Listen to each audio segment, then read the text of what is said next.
again, it's James Summers with Remax Escarpment and the Golfi team, and this is my second podcast, so I'm looking forward to that. Thanks to everyone that watched the first one. I appreciate the support. So this month we had an update on interest rates, and everyone had their 2 cents, and the day of the interest rates came out, I don't know, they came out at like 10 a.m. or something like that, 10:02, everyone had an opinion. Which was great, and everything else, but now that we've had the dust settle a little bit, I got a good friend of mine, mortgage broker from DLC, Parato Mortgages, with Dominion Lending. He's going to come here and tell us a little bit about, what does that 0.25 really mean when it comes to the monthly dollar value. Everything sounds great by the percentage, but what does it mean to me as a person? How much more or less money am I paying per month? And then we're going to get into, he's got some creative idea, a great idea on how for first-time home buyers to get into the market. So, John, thanks for coming on my podcast. It's the second one, so hopefully it takes off. Well, you know what? It was a great idea. You know, it's a great idea to have a 0.25% drop. It means a lot to the market. It means a positive spin on things. But at the end of the day, it's only a 0.25%. And, you know, we can't jump on that bandwagon and say that is the only way that people are going to be able to afford homes. And we're all in the business of trying to find people homes and affordable housing. Which is the hardest part, which is kind of things what we're going to discuss today a little bit of maybe trying to figure out how can we get people into homes without affecting, interest rate budgets, things of that nature. It really is a tougher element. A 0.25% drop, though, it only really made a difference on a $500,000 mortgage of maybe, about $100 a month. Right. It sounds like a lot. $100 a month for everyone is a lot of money. But, really for the people that had unsecured loans, car loans, things of that nature that may be affected by a variable floating rate, that only really represents like on $50,000, $10 a month. Right. So when you put it into perspective of what that really means, it really doesn't necessarily mean that you're going to, save a ton of money. It just means we're moving in the right direction. But at the same time, that's not something we can just rely on. So it's a good start. At least we're going in the right direction. For sure, it's a good start. It's been years down. But unfortunately, we have a big road ahead of us. A big road of we have a lot of government spending. We have a lot of things to kind of recover from. So the only thing we have to do is come up with innovative ideas and ways to kind of present to our clients that they can obtain a home in today's market. So John and I were talking about, we were just sitting having a conversation, and which we do, and then he said he started talking about how first-time home buyers or how people are buying houses together as a group, and how what does that look like? And not only, like for me at first when he said that to me, I said, so if I have 3 friends, we buy a house, we all have to come up with the same amount of down payment, we have to come up with the same ownership structure we have, and then he started explaining to me more like the down payment, it could be the ownership. I want to let him explain it better than I am, but there's just the financing of it all. So, if you don't all have to come up with the same kind of money, nope. Ownership might be equal, but you play it on the back end or you play it on the front end. So tell us about that, because I think there's a lot of young people nowadays and a lot of people saying, I want to buy my first home. It's not like when you and I were younger, sure. When we could go out and, we put our 5% down. I think I bought my first house with 0% down. 5 and 10% down back in the day, and you could have done it with 0% down. But you're right. There's ways to innovatively put together a strategy so that people can buy, 2 or 3 people can buy a house today. With stress tests being so high, it's just a tough way for a first-time buyer coming out of university. We have engineers, teachers, things of that nature that are starting salaries that just don't qualify. Because you got to remember, your income qualifies about 3 to 4 times. That's what you qualify for in total household income to get a mortgage. So if I make $75,000 a year, say, an engineer gets a great first job. I don't know, maybe that's unrealistic, but maybe that. So I would maybe qualify for a $300,000 mortgage. No, it'd be less than. It could be anywhere from $200,000 to $300,000, depending on what debt load you bring to the table, too, right? That all weighs on that. That weighs on a lot of it. So that's why having 2 or 3 people kind of outweigh that kind of balance of, hey, let's try to see if we can get into a larger home. Home prices, are over $500,000, and not like when we were buying houses when they were $200,000 or $300,000. That was a big house. I think my first house I bought, I think it was in 87 or 88, I was living at home and I paid $92,000 for this house. That's $92,000 is a deposit on an offer now. That's not going to happen now. No. Definitely not going to happen now. No. But there's we have to kind of go back to that old custom, that old style of finding ways to maybe get 2 or 3 people to purchase a house together. Yeah, you talk about the 3 people that, I have 100, someone else has 10, someone else maybe has 90. You come up with your 20% down or whatever it is. Well, let's say I don't have any money. My mom, though, my parents are willing to give me some money to put that down. So they might be forwarding my portion of the 20% down. For sure. How does that work? So ultimately, you can have a gift, right? You can have a gift from a parent. You can have an assistance. So a lot of times, even in this economy, we're having is parents are coming aboard. So they are coming as we like to think of them as guarantors, but actually they're co-applicants. So as long as they're applying for the mortgage with other applicants, they're actually registered to title. So you can't have a guarantor. So they have to apply for the mortgage as well. So they have to apply for the mortgage as well. So they're part of it. So they can't have a lot of debt themselves. They can't have a lot of external debt. They can't have a lot of loans and things of that nature. So they got to be pretty clean. Do you see that sometimes? Do you see that a lot? Oh yes. I see both sides of that. Right. It's of economy. So let's say I get that. So if they're going out, they put the money in. But let's say the one parent's going to gift $50,000 to their kid, but they don't want to be on title. They can still give him the money. He can use the money as down payment, and then they would just use the income of the 3 friends again to qualify for the mortgage. Exactly. So you can have a gift without having parents involved as an applicant. They would just like I gave you some cash. But again, you know what? It's not always the reality. Truth is that you also have to find 3 people that you get along with. Yeah. Right. Yeah, no, for sure. You've done it back in the day where you had a few friends all get together. Sometimes you get along, sometimes you don't. Exactly. But I mean, it's a good option. I mean, I think of myself. If I was going to give, my kid $50,000, I'd want to have some skin in the game, saying that I'm going to control my money, even though I'm probably going to leave it with him when the time comes. But yeah. But you also want to protect your assets. But you don't have to have the parents on title if they don't want to. If they have an agreement, you want to give your child some money, and that's their money. And if the parent is one of the third people, then unfortunately they're on title. They're on title. Yeah. So if we're using their income to qualify, then they're on title. But if we're not using their income to qualify, then it's just a gift or whatever it is, and we can have them assist. I just want to make sure that you don't have to have your parents on title if they're giving you money.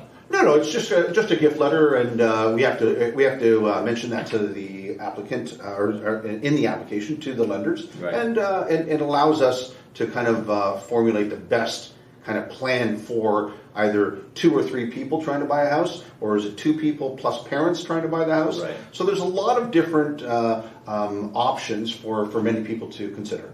Okay. So ultimately, what you find is you have difference of opinion when it comes to how much did I save, right? Right. And how is that going to affect me? And if you come up with 100,000, I come up with 10,000. Well, that's unfair, right? Right. You're looking at going, wait a second, I came up with 100,000. I only come up with 10,000. Then you're looking at going, well, how does that equate? Right. Right. So ultimately, we came up with a little strategy for many people is that if 3 people were buying a house and as long as they come up with the 20% down, like a bank looks at it like this. So if you have let's say you have 3 people and it's 600,000. Let's just use a number for easy number. $600,000 is the mortgage. So each person is $200,000 in debt. Right? Okay, yeah. Right? So if you have $200,000 in debt, but the bank size, everybody owns $600,000. Right. So they don't care. They don't care. Yeah. They're not dividing anything up. You owe $600,000, you owe $600,000, and you owe $600,000. Right. But if you're dividing it up with internally as a group and saying, hey, we all own $200,000, but you come up with $100,000, now your mortgage is only $100,000. Right, so I only have the payment portion of a $100,000 mortgage. Yeah, but if I come up with 10, now my mortgage portion is $190,000. So every $100,000 is about $600 a month, right? Approximately, give or take. Right. So every $100,000, $600 a month, plus you share in the cost. You can do it equally. Right. So the only thing you split up indifferently due to down payments are the monthly payment on principal and interest. So everyone owns the house equally. Equally. So you're saying Yeah. in this example, everyone has a third ownership. Yeah, so your value of money that you're able to present of $100,000 is now presented in, I only have to pay for a $100,000 mortgage. Whereas the person who puts $10,000 now has to pay a $190,000 mortgage. So that portion is kind of combined and now makes up your total monthly payment to the lender. So I like percentages too, but I find sometimes, it's easy for us all to throw around percentages. Oh, it's only 2% here, and it's 4% there, and 6% over there. And then everyone's going, 2% doesn't sound much. But then when you put it in perspective, like 2% of $10, yeah, that's not much. 2% of $1 million, well, that's a lot of money. It is a lot of money. So with the example you're saying, and you're saying $600 per 100,000 roughly. Yeah, approximately. So me, I put the $100,000 down, so I would have like a $600 a month payment. Every month I had to come with $600. Approximately. Plus, but the other guy has to come up with, say, $1,100 because. So you're going to share in the expense of property taxes, utilities equally in 3 ways. Sure. Right? So those are the elements there. And you would create a seller, kind of like a buy-sell agreement. So you would create an agreement Right. that what everyone's liable for, just so in case that somebody wants out, somebody wants to leave, or wants their portion back. Yeah. Whatever it is, you find an agreement and you decide on how you want to create that agreement. Yeah, I have a friend has great. My one friend gave me his great advice. Good paper makes good friends. Because everyone forgets the deal they put together when they bought the house, and everybody's happy, and it's today's party day because we're having pizza and beer, moving in, and we've got all these great ideas. Yeah. And then 6 years later, somebody gets a girlfriend, boyfriend, partner, and says, "I think I should have this now because I have someone influencing my decision." If you don't have it in writing. Yeah, you know what? It does. It's going to happen. So I always say, create those agreements ahead of time. Make sure you have those agreements prior to things going downhill. Especially when things are great, that's when you want everybody to kind of agree to something and put it down on paper. Like, don't be afraid to say, "Hey, if something happens, this is what's going to happen." Mitigate it. Yeah. When you're qualifying for the mortgage, like you said, the bank looks at the house is worth $6. So you're basically having a $400,000 mortgage. If you put No, I'm talking about a $600,000 mortgage. So it could be a $750, whatever that equates to. So let's say you're doing that. As a group, though, you all have to qualify for that mortgage. Like all your incomes come into play. You do. You have to qualify for that $600,000 mortgage. The property when you purchase might be $750, right? Now, how it would kind of, part of disposition, meaning when you sell the property, you would each take your portion of your down payment and then split evenly the remaining you get your money equity. that you put in, you take it out. Yeah, so you take your $100,000, I'll take my $10,000, and then we split the remaining equity evenly. After the mortgage is paid off. Yeah, because we've all contributed. Right. Contributed to the house expenses, we've contributed to the overall taxes, utilities, renovations that may have been done. Right. As well as you can also do a purchase plus improvements to that. So you can actually buy a property that, with the three of you, because now your buying power is a little easier, you can actually buy a property that might be a little run down and then do a purchase plus improvements.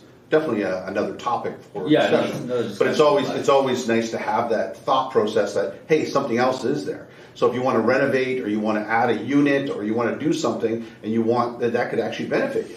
And you'll probably find that we're probably going to go back to the older days, the older days of when people migrated to Canada and all lived in one home. Well, you're seeing that now with certain families. Certain families are still coming to Canada and they're buying a house, and they I mean, you are Italian descent, and when everyone was coming over in the 20s, 30s, 40s. Yeah, my dad came over in 1951, and when he came here, they all lived together. All my aunts and uncles and grandmother, they all lived in one house, and then they built up enough reserves and enough monies to go and purchase their own homes. So, listen, when he first told me this, I thought this was fantastic. There's obviously way more in depth to actually get qualified. Yeah, there's a lot more. But this is something that if you're interested in, this is something you can reach out to me. I can put you in touch with John to get the financing in place in it. And the number one thing before you go looking at houses, I think as a buyer, go to the bank, go to a mortgage broker. I personally like mortgage brokers to get your pre-approval. It's like going shopping for a new car thinking that, you know, you can afford a Ferrari, and then you end up finding out that, yeah, you can't own a Ferrari. You're going to have to buy something a little less. But it's always good to know then you don't get your hopes up and your expectations meet your budget.